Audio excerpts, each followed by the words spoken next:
Hi guys, my name is Eileen Marquez, and for today's video, we will be discussing the brain, specifically meninges and the ventricular system. As a quick PSA, this video was created for my Psych 110 class as an assignment. The information that we will be discussing comes from numerous sources. Meninges. Meninges can be defined as the protective layer around the brain, creating a cushion between the brain and the skull.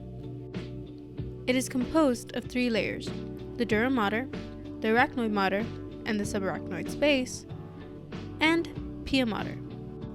In these two images, we can see the different layers of the meninges.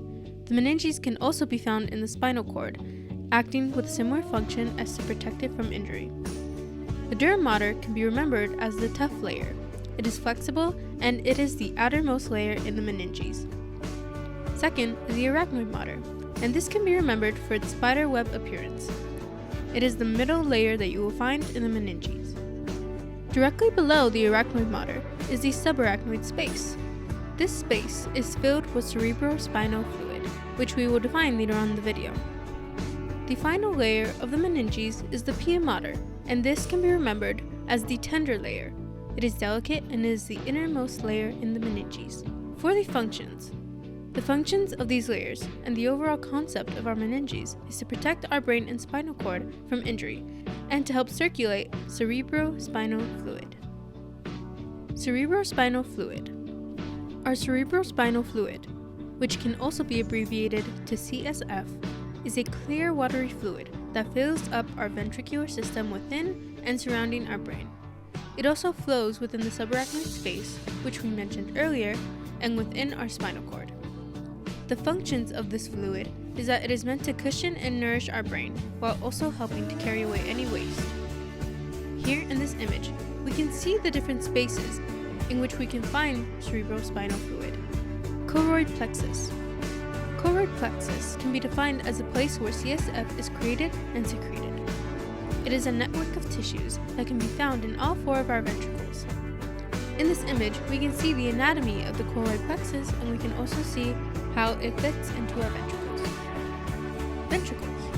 Our ventricular system consists of ventricles, which can be defined as four hollow spaces located in the brain and spinal cord that contain CSF.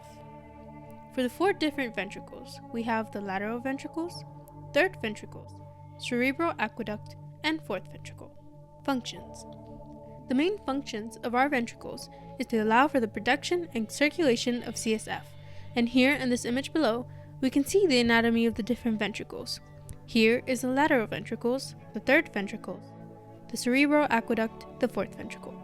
That concludes my video on meninges and the ventricular system. Now for a quick recap.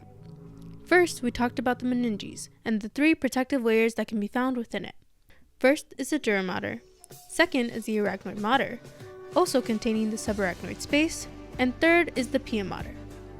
Next, we talked about cerebrospinal fluid, aka CSF, which is a clear watery fluid that fills up our ventricular system within and surrounding our brain. It also flows within the subarachnoid space and within our spinal cord. Next, we talked about the choroid plexus, and this is where CSF is created and secreted.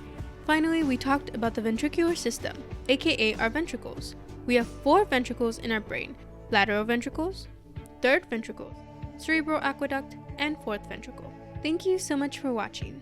I hope you enjoyed.